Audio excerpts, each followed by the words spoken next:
2021-এর বিধানসভা নির্বাচনে বামেদের বিধানসভায় সংখ্যা ছিল 0। তা নিয়ে বহু কটাক্ষ শুনতে হয়েছিল বাম নেতা-নেত্রীদের। সেই ধারা কি এবারে 2026-এর বিধানসভা নির্বাচনে সেই ধারা কি বজায় থাকবে, না বামেরা কোনো সিট পাবে? সেই আশা নিয়ে সোনারপুর দক্ষিণে একেবারেই সিপিআইয়ের বাম মনোনীত প্রার্থী পারমিতা দাশগুপ্ত, তিনি রবিবাসরীয় সকালে রাজপুর চৌহাটিতে প্রচার করছেন এবং অভিনেত্রী যে সোনারপুর দক্ষিণে যে 3জন অভিনেত্রী দাঁড়িয়েছে, একদিকে তৃণমূলের লাভলি মৈত্র, বিজেপির রূপা গঙ্গোপাধ্যায় এবং নির্দলের রাজন্যা হালদার। তো 3 অভিনেত্রীকে নিয়ে এই বাম নেত্রী কটাক্ষ করতে ছাড়েননি। বলেন অভিনেত্রী নয়, নেতৃত্ব চাই। সোনারপুরে প্রতিদ্বন্দ্বীদের তোপ বাম প্রার্থীর বলাই যায়। সোনারপুরের রাজনৈতিক তরজা তুঙ্গে। রবিবার সকালে চৌহাটির মোড় থেকে রাজপুর বাজার পর্যন্ত সিপিএম কর্মী সমর্থকদের নিয়ে প্রচার চালিয়ে প্রতিদ্বন্দ্বীদের কড়া আক্রমণ শানালেন বাম প্রার্থী। তার স্পষ্ট বক্তব্য, রাজনৈতিক লড়াই অভিনেত্রীদের জন্য নয়, যারা মানুষের সর্বসময় আপদ বিপদে পাশে থাকবেন তাদেরকেই রাজনীতিতে আসা উচিত। তৃণমূলের লাভলি মৈত্র, বিজেপির রূপা গাঙ্গুলি ও নির্দল প্রার্থী রাজন্যা হালদার কাউকেই প্রকৃত রাজনৈতিকভাবে যুক্ত নন বলেই দাবি করেন তিনি। তার কথায় এই এলাকার রাস্তাঘাট, ট্রাফিক ব্যবস্থা দীর্ঘদিনের সমস্যা এবং জলনিকাশি ব্যবস্থা নেই বললেই চলে।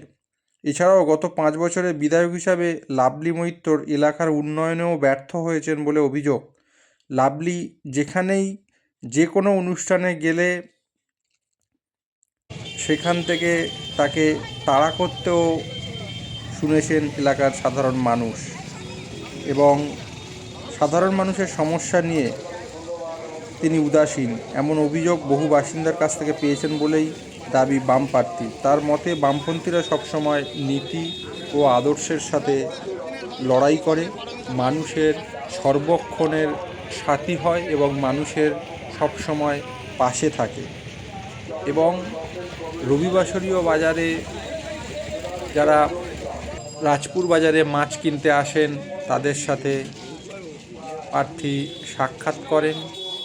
রাস্তায় যেতে যেতে আগত মানুষকে নমস্কার জানান। আপনারা দেখছেন সেই চিত্র।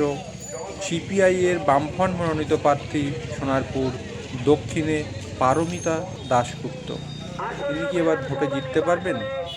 সেই আশা নিয়েই তিনি রবিবাসরীয় সকালে সোনারপুরবাসীর মন জয় করার চেষ্টা করছেন। কোথাও কোথাও তাকে মালা পরিয়েও বরণ করে নেওয়া হয় রাস্তার মোড়ে। আপনারা দেখছেন সেই চিত্র। এখন পারমিতা দাশগুপ্ত কি বলছেন শুনে নিন। সোনারপুরের লড়াই কতটা শক্ত? লড়াই তো সবসময়ই শক্ত, কিন্তু আমরা মনে করি না যে রাজনৈতিক লড়াই কখনো শক্ত হয়। রাজনৈতিক লড়াই নিজেদের আদর্শ বোধে লড়াই হয়, সে কারণে শক্ত খুলে লড়াই তো আছে, সব জীবনই লড়াই। আপনার প্রতিদ্বন্দ্বী সবাই অভিনেত্রী, সেই জায়গা থেকে কি বলবেন? রাজনৈতিক লড়াইকে অভিনেত্রী লাগে? রাজনৈতিক লড়াইটা রাজনৈতিকভাবেই লড়তে হয়, সেখানে অভিনেত্রী না। জনসাধারণের সাথে কে থাকবে সেটাই আসল কথা। ছোটবেলার থেকে জনসাধারণের পাশে থেকে লড়াই করা এটা শিখিয়েছে পার্টি, সেই অনুযায়ী আমরা চলছি। সে কারণে অভিনেত্রী বলে না, নেত্রী সত্যিকারে কারা সেটাই হচ্ছে আসল কথা। আপনি প্রথম জিতে এসে সোনারপুরের মানুষের জন্য কি কাজ করার ইচ্ছা রয়েছে? সোনারপুরের মানুষের দাবি দেওয়া এতদিন ধরে যেগুলি মেটেনি, রাস্তা, জল, নিশ্চয়ই চেষ্টা করব। প্রথমেই আমি যেটা সোনারপুরে যেটা সব থেকে বেশি প্রবলেম মনে হয় সেটা হচ্ছে রাস্তা এবং ট্রাফিক। সেটা নিশ্চয়ই চেষ্টা করব। প্রত্যেকদিন যে প্রচারে বার হচ্ছেন, মানুষের কেমন সাড়া রয়েছে? দেখুন, মানুষের সারা বামপন্থীদের সাথে রয়েছে, এটা তো অস্বীকার করার জায়গা নেই। হ্যাঁ, কিছু তো নিশ্চয়ই আমাদের আলাদা একটা প্রচার আছে, আমাদের আলাদা বলার জায়গা আছে, যেখানে আমাদের যারা বিরোধী তারা সেখানে কিন্তু সেভাবে প্রচার করতে পারবে না, কারণ ন্যায়, নীতি, বোধ এগুলো আপনি বলুন না, খুব স্বাভাবিকভাবেই তৃণমূলের যারা টিকিট পেয়েছে তাদের কজন জেল খাটা, তাহলে সেই জায়গার থেকে কি হয়? এই লাভলি মৈত্র যে এখানে তৃণমূলের ক্যান্ডিডেট, সে 5 বছরে কি করেছে, এটা যদি আমি প্রশ্ন করি, তাহলে কেন 5 বছরটা তো একটা অনেকটাই দীর্ঘ সময়, তাহলে এখনো জনসাধারণের কেন ক্ষোভ আছে বলুন তো? কেন রাস্তাঘাটের এই বেহাল অবস্থা? প্রচারে বেরিয়ে কি জনসাধারণের এরকম ক্ষোভ দেখতে পেলেন? নিশ্চয়ই কি বলছেন? মানুষ যেটা বলছে যে দেখুন, আমরা অনেক সময় আমরা মানে বিধায়কের কাছে যেতে পারি না, আমাদের যে সমস্যা সেটা বলতে পারি না। এই কিছুক্ষণ আগে শুনে এলাম এক বাড়িতে প্রচন্ড মানে হাজব্যান্ড ওয়াইফের একটা ঝামেলা, এবং সেটা নাকি দীর্ঘ কয়েক বছরে তারা মানে তৃণমূলের ওয়ার্ড অফিসে গেছে, তৃণমূলের বিধায়ককে চিঠি দিয়েছে, কিন্তু আজ পর্যন্ত সেটা মেটেনি।